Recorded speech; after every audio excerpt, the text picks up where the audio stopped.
Up Stand Up Show. My name is Baba Kafense Chike. This is the Get Up Stand Up Show with the Black in the Day and the 313 segment, an Afrocentric perspective on African and African American history in Detroit and when and wherever it occurs. Again, you're watching Black in the Day, the Get Up Stand Up Show with Minister Malik Shabazz. This is the Black in the Day and the 313 segment, a look at African and African American history in Detroit, when and where it occurs. Today is February the 12th, 2018. You're viewing us on TV 33 WHPR.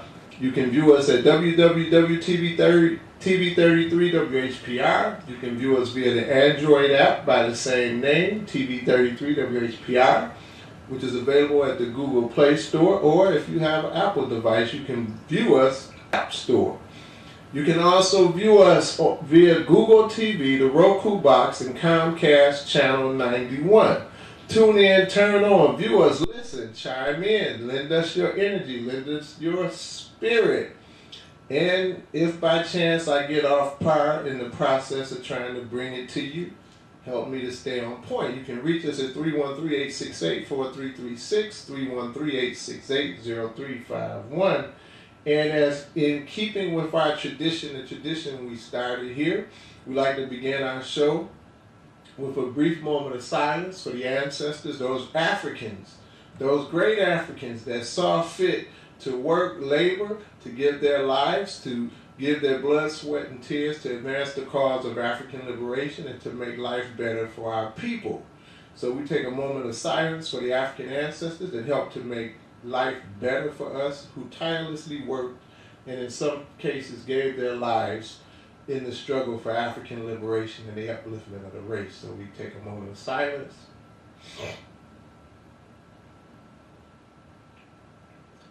We say Asante Sana, thank you very much. Again, this is Black in the Day and the 313, an Afrocentric perspective on African and African American history and phenomena in Detroit, and when and where it may occur. I want to give a shout out to the Facebook family, Baba Abdul Akil,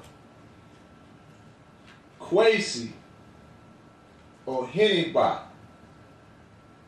Sister Kyla Wynn, Teray Photos. Thank you for tuning in on Facebook. This is Black in the Day and the 313. A couple of announcements coming up tomorrow afternoon and tomorrow evening. Tomorrow afternoon, as part of the Brown Bag Weekly Film Series, which is at the Charles H. Wright Museum, the film A Huey P. Newton Story, Tuesday, February the 13th, 2018, from 11 a.m. to 1 p.m. Take an hour out of your lunch, and if you can do it, take two, to check this very interesting one-man show out. Are you looking for a great spot to take your lunch hour, whether you bought your lunch from home or picked it up from one of the many great restaurants around Midtown? Don't want to really give Midtown a plug because there's not enough of us that's up in that mix. Bring it to the Charles Wright Museum and enjoy free films in our orientation theater. A Huey P. Newton Story is an intimate portrait of Huey P. Newton, the late co-founder of the Black Panther Party. Director Spike Lee and Roger Guinevere Smith collaborate for the 7th time to bring Newton's thoughts, philosophies, history, and flavor to life. Adopted from Robert Guinevere Smith's Obie Award-winning off-Broadway solo performance of the same name. And this man is masterful. If you've seen it, I've seen a version of this, and he really invokes the spirit of Huey P. Newton. Spike Lee brings the play from the stage to the screen. Shot before a live audience, Spike Lee uses his signature mixture of film and archival footage to capture Newton's inner mind. This film is a piece of history that will bring the meaning to, quote, "without struggle there is no life." Also tomorrow, so you can get a double dose, and of course we know this is Black History Month, or African History Month, which of course started as Negro History Week and was founded by none other than the scholar, activist, brilliant scholar, Dr. Carter G. Woodson, who was the second African American to get his PhD from Harvard University, who has done extensive, major work. And a lot of people only attribute him with starting African History Month, but he also started the Journal of Negro History in 1915. And this is superly important because this was the first journal that was started, academic journal, that was committed to and dedicated to preservation of African history with a primary focus on Africans in America. They call it the Journal of Negro History, but of course we know we've grown beyond calling ourselves Negro.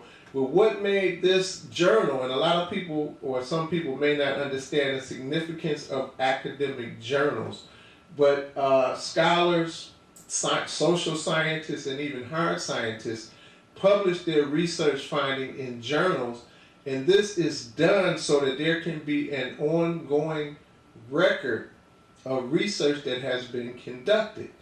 And by Carter G. Woodson having a PhD, that means that to obtain that document, he had to engage in original research. And we know he didn't stop at the PhD. This man had many, many, many publications. He worked tirelessly. He didn't marry. He didn't have children. He was committed. I don't know all the personal ins and outs of his life. I have a very good friend that is a Dr. Woodson scholar. He worked tirelessly publishing and doing this, publishing information, conducting research, digging up all type of artifacts and historical documents, trying to ensure that the story of African people was told and that it was told in a correct way. So just a little shout out to Carter G. Woodson. It's not his birthday or anything, but he was wise enough to start the Journal of Negro History, which was only a part of, we always attribute him with starting Black History Month, but he did so much more. And I have to also include that he started the Association for the Study of Negro History and Life, which still exists today. The Journal of Negro History, which I think they may have changed the name now, is also the longest. It was the first journal that dealt with research particularly focused on African Americans or Americans in Africa, but it's the longest ongoing journal that focuses on that same topic. You also have the Urban Education, the Western Journal of Black Studies, the International Journal of Black Studies, and then one of the older journals, the Journal of Black Studies, which was founded by Molefe Asante. So anyhow, tomorrow, a double dose for Black History Month. If there's no struggle. Now, from 11 to 1, you can go check out this video, the Huey P. Newton story. Then you can go back, and if you can't make it in the afternoon, after you get a little dinner in the evening, or maybe before, go down to the Charles Wright Museum. The program is titled, If There's No Struggle, There's No Progress. The bicentennial birthday celebration of Frederick Douglass, who was born February the 14th in 1818. So 200 years. Frederick Douglass would be 200 years old today. I remember, or let me back up, because I've lauded myself and I identified myself as a Black nationalist for most of my adult life. But I remember as a very young man in the 4th grade at Peck Elementary, the teachers that I had, because they taught us some very tremendous things. We sung the national Black anthem, Lift Every Voice and Sing. You had to sing that. We learned about Paul Laurence Dunbar. We learned Langston Hughes' poetry. But my hero in the 4th grade was Frederick Douglass.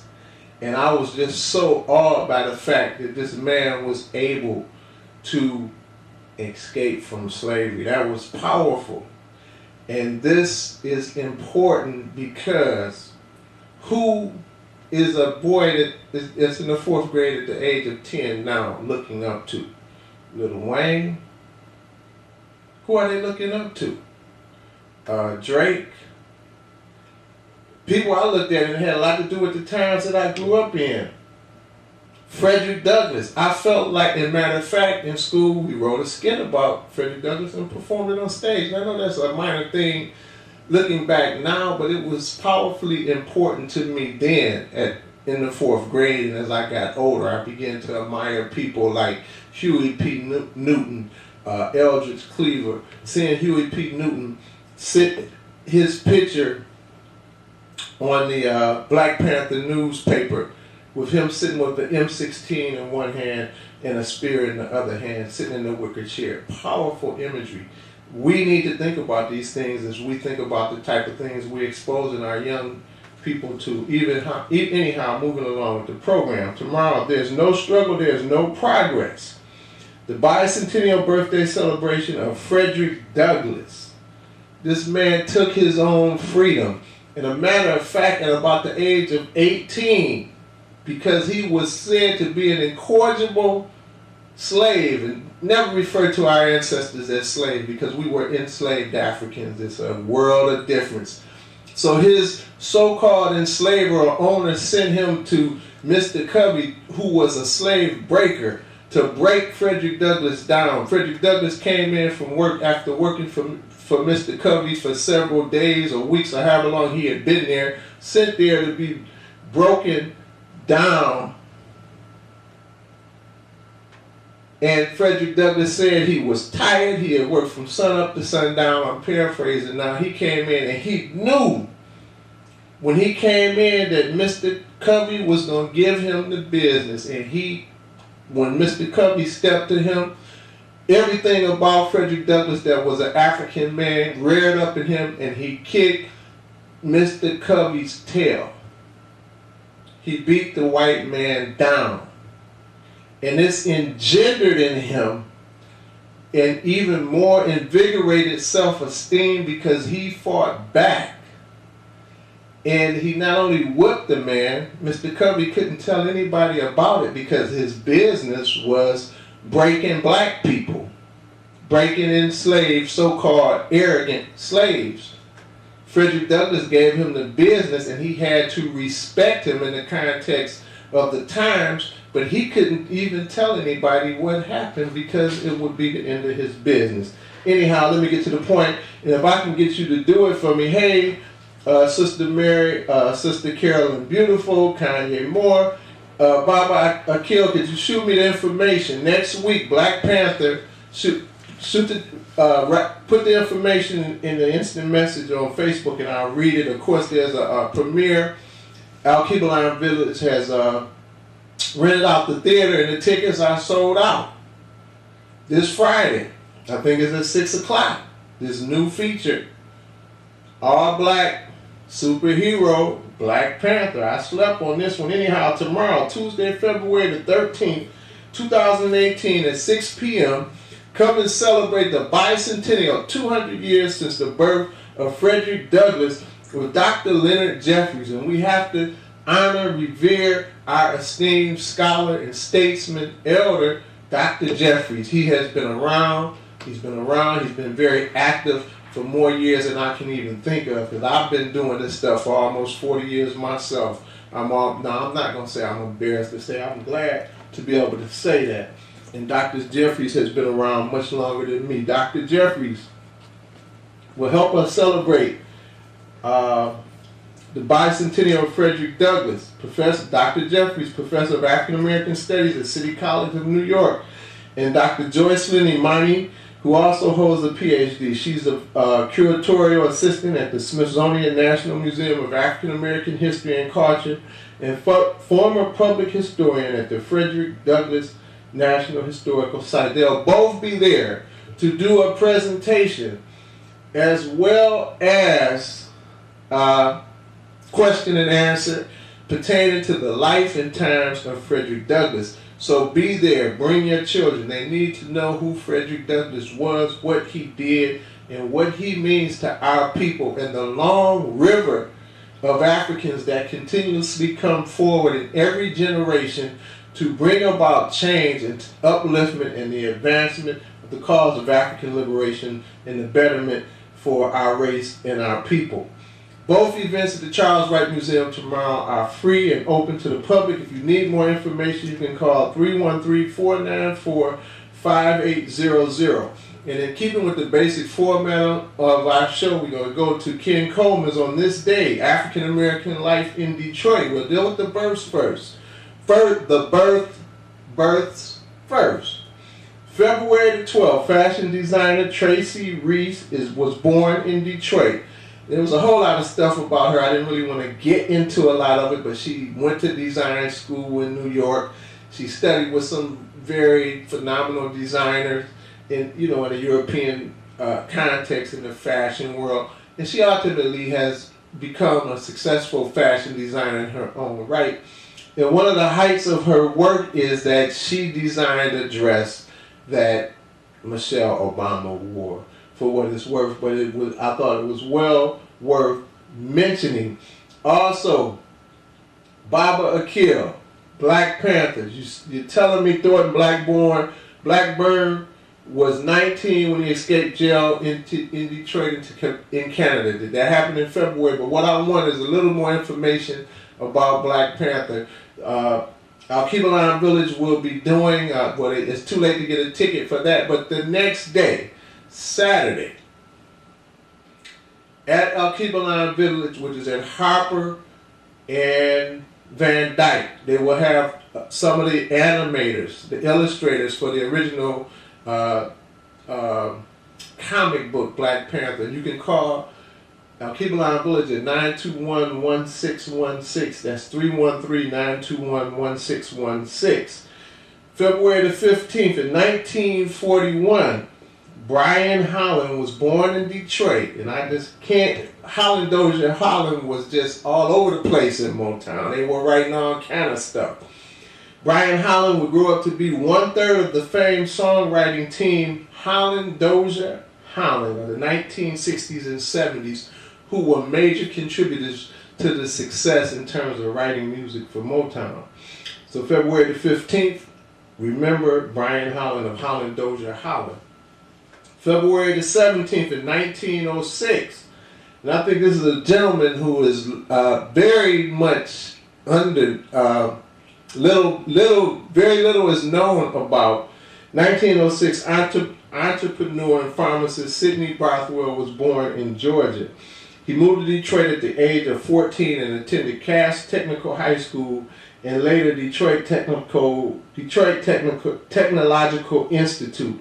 This was the predecessor to Wayne State's College of Pharmacy. And at one point, Detroit had a lot of pharmacists. If we go back to the time of Ocean Sweet, which the Sweet incident occurred in 1925. At the time of that event, Dr. Sweet, like other doctors, had been here for a significant portion of time. And part of the attraction and the allure of these medical professionals, doctors, dentists, pharmacists, because of the migration that drew black people to Detroit around the time of World War I and World War II.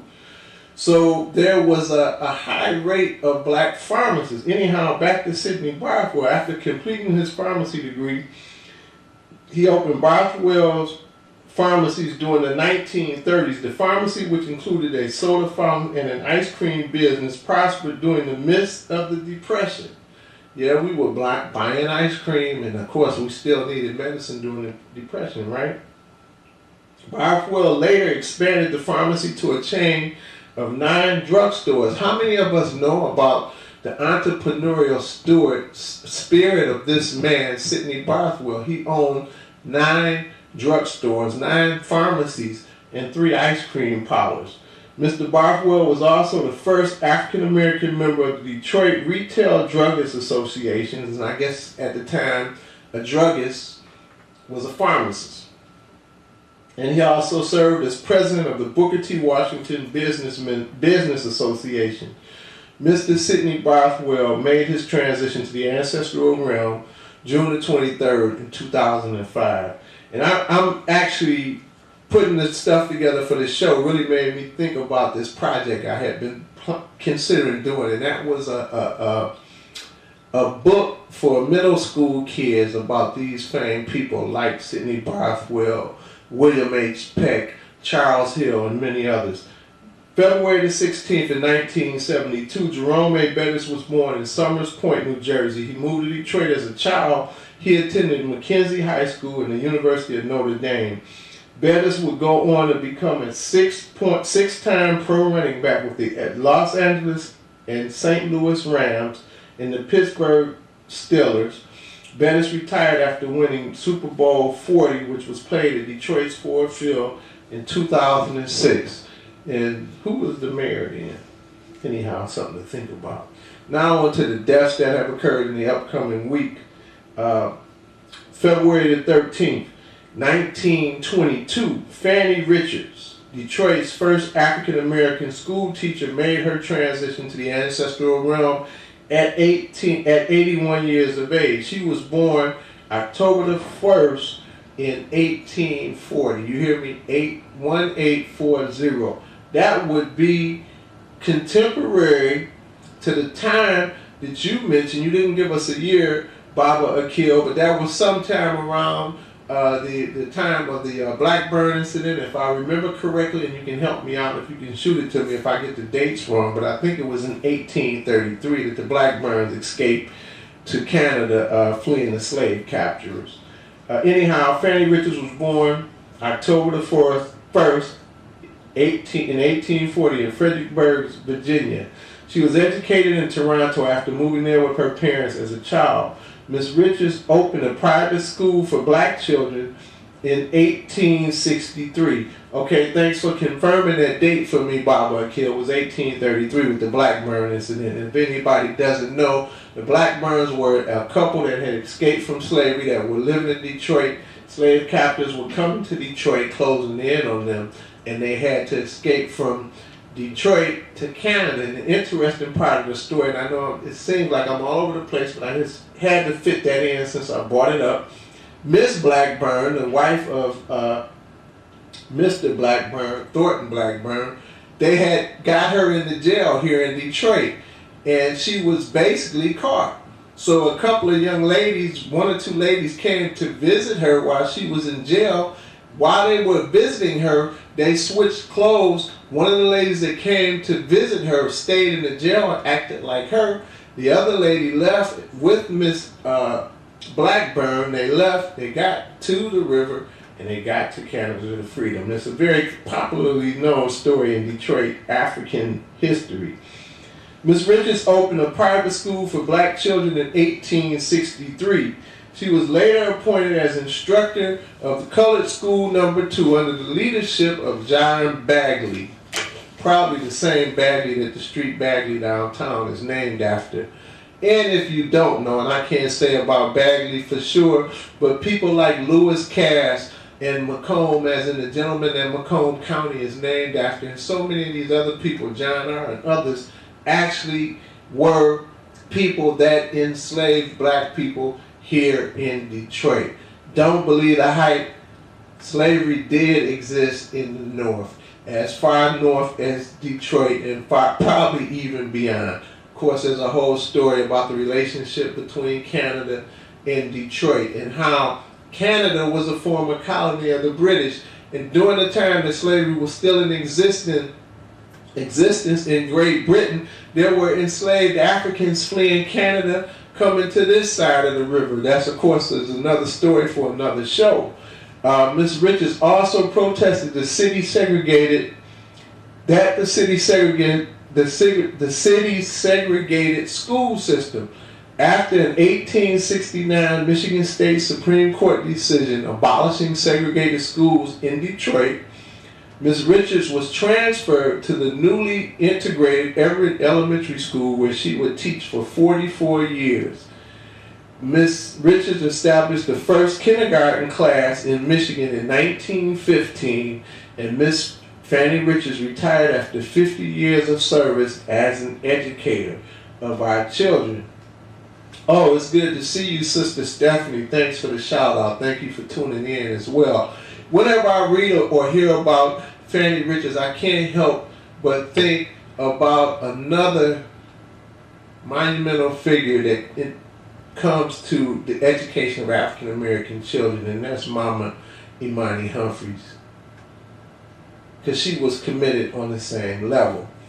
Anyhow, February the 13th, 1970, the Honorable Charles A. Hill, longtime pastor of Harvard Avenue Baptist Church, was laid to rest after making his transition on February the 8th at 77 years of age. Services for Reverend Hill were held at the church where he served for 47 years. The homegoing services were officiated by his protege, Reverend Charles Adams, who has been the head of Hartford Avenue Baptist Church since that time, and his son also works in conjunction with him as well. And Reverend Adams is still there holding it down. February the 14th, Valentine's Day, or as Mommy Imani and Mama Malkia taught us to call it Black Love Day.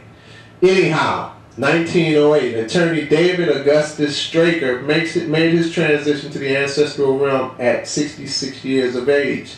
Mr. Straker was elected to the Wayne County Court Commission in 1882, which made him one of the first African Americans elected to public office in Michigan.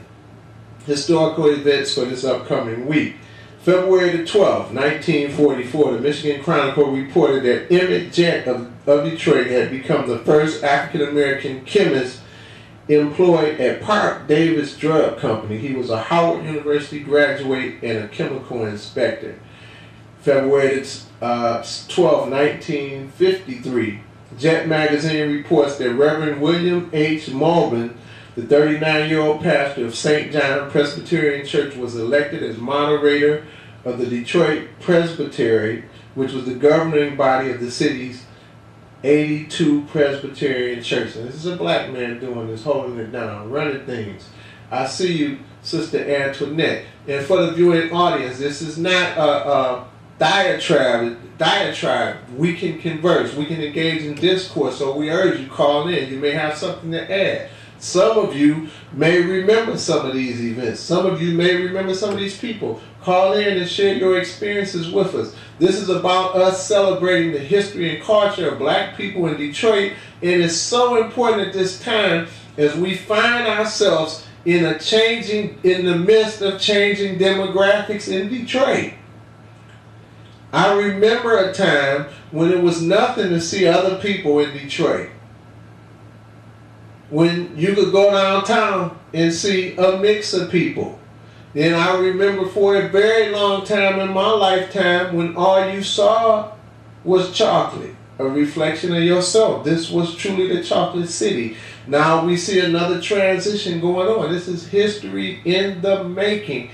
And it's so important that we continue to tell our stories and keep our history alive as the demographics and dynamics of Detroit change. They've done things like Coleman Young's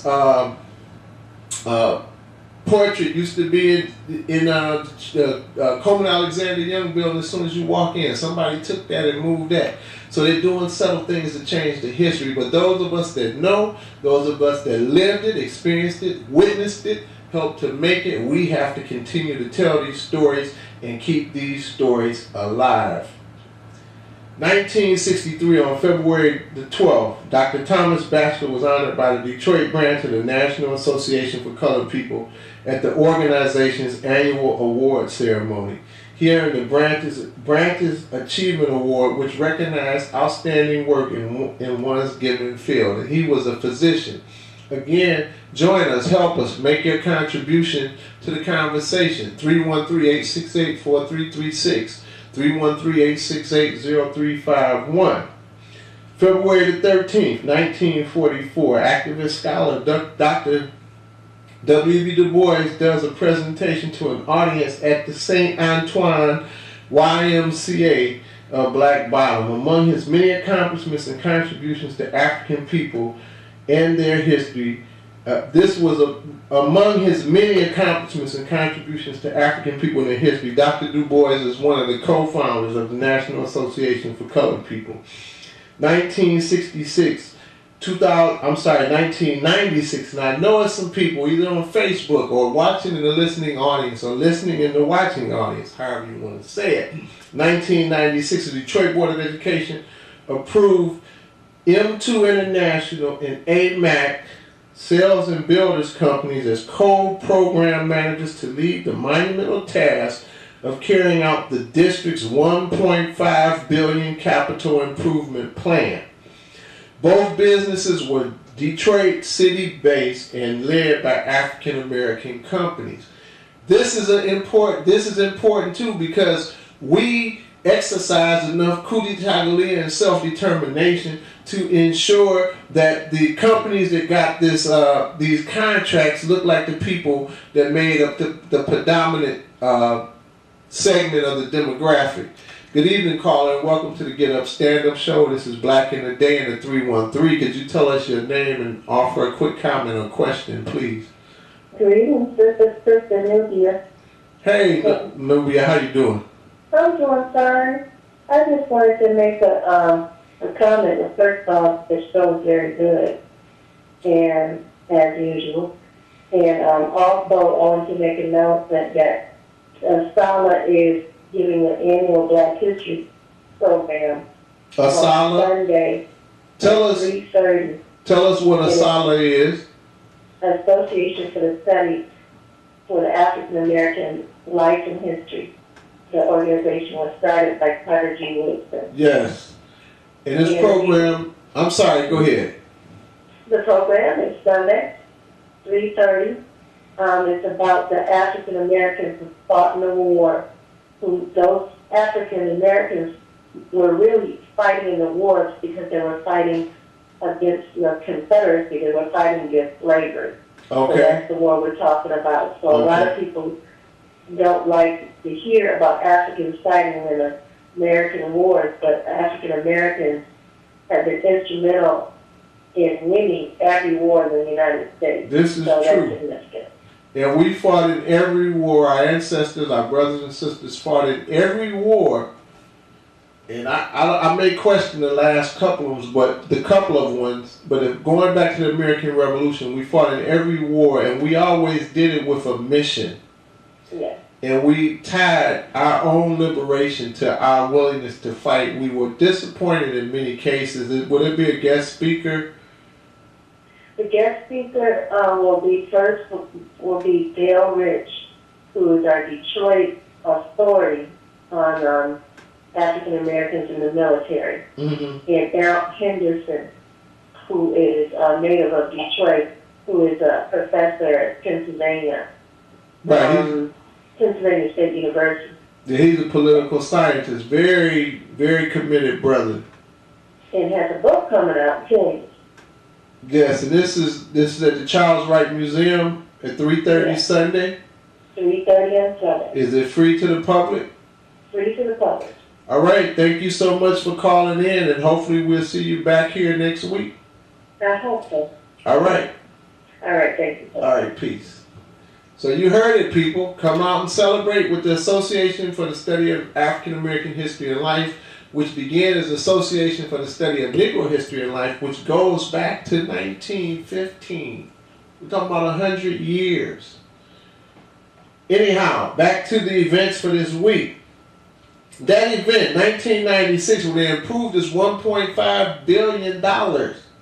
Actually, the vote was approved. I think it was a millage voted on or something like that 2 years prior to that, 1994.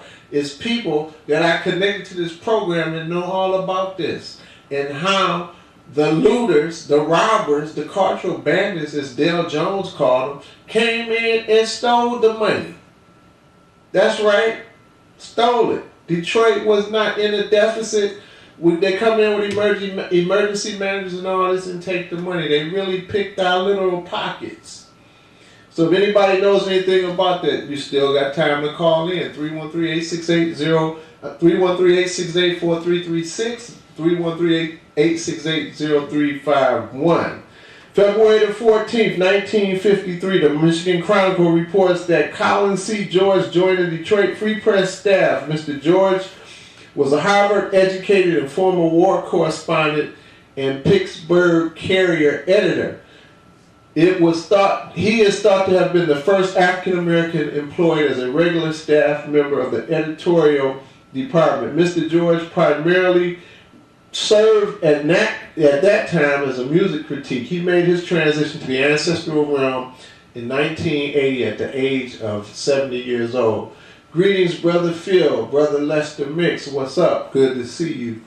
1965, February the 14th, the Honorable Baba Omawali El-Hajj Malik El-Shabazz Malcolm X did his last public speech before his assassination at the Audubon Ballroom. That's where he was killed on the 21st of February. Baba Malcolm was invited by our own Baba Milton R. Henry. Now, Milton Henry and Richard Henry, the Henry brothers, go back to the group on advanced leadership, working with Jaramogi Abebe Ajiman. In fact, they were the ones working, they helped to do the march in Detroit, the People's March, I think it was called, where they brought in Martin Luther King in 1963. Somewhere around that time, they also began to establish the Henry brothers, Grace Boggs, Jaramogi Abebe Ajiman, C.L. Franklin began to create what they called the Northern Negro Leadership Conference. You get it? It was the Northern complement to the Southern Negro Leadership Conference. This group of people brought in Martin Luther King in '63. They came together. They were trying to pull together another cultural event. Somebody got scared because they wanted to bring in Malcolm X, so C.L. Franklin and the Henry brothers split ways. This is where we get the Ballad of the Bullet, I think it was the speech.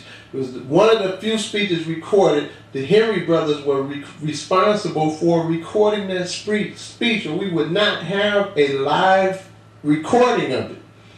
Anyhow, 1965, this program, Milton Henry invited Baba Malcolm to come in and speak.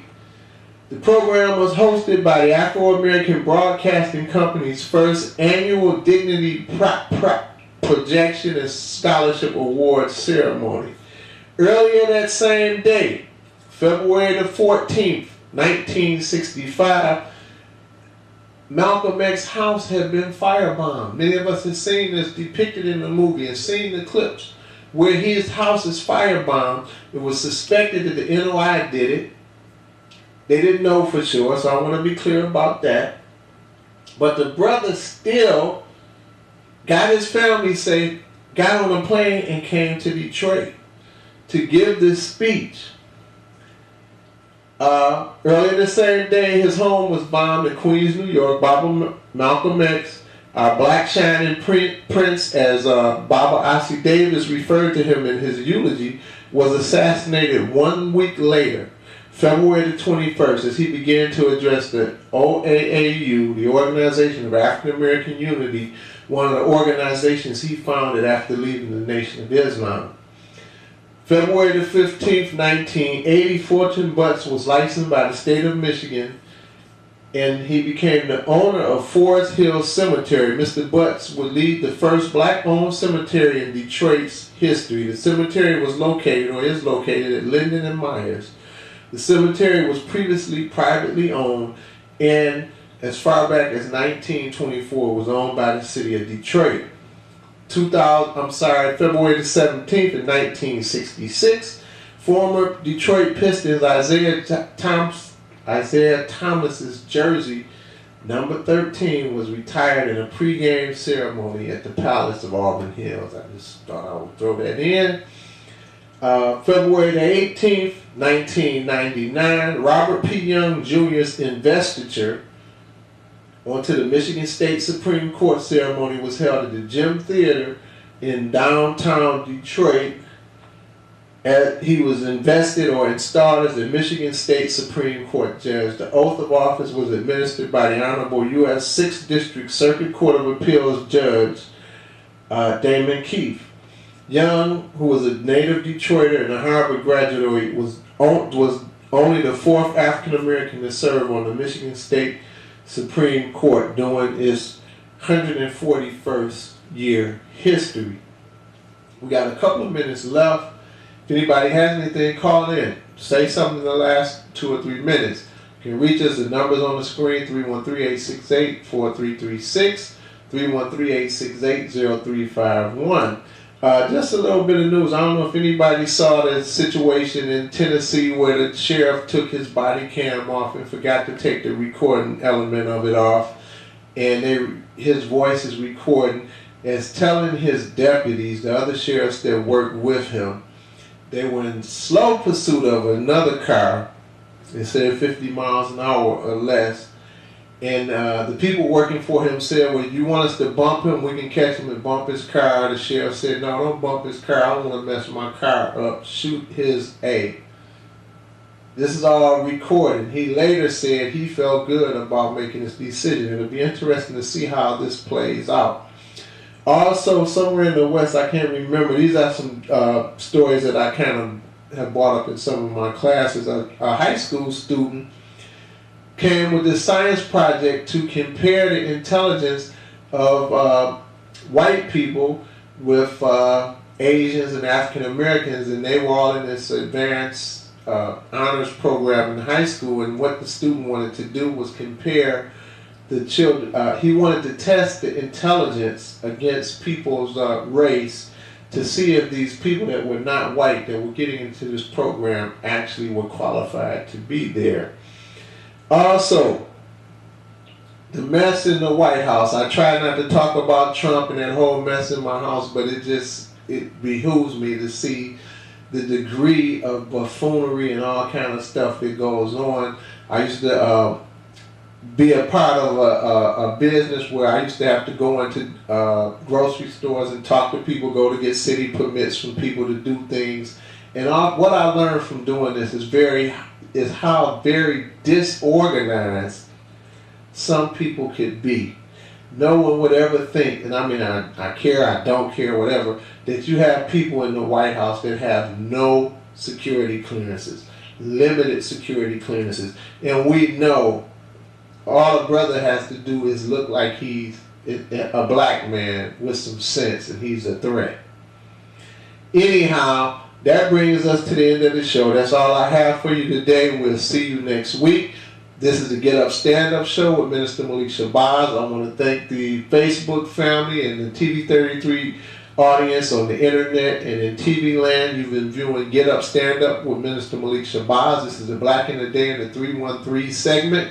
My name is Baba Kafinse Chike, a.k.a. Dr. Chike. We ask you to continue to join us, support us, tune in, turn on. We'll see you again next week. And as always, we say, up, you mighty race. You can accomplish what you will.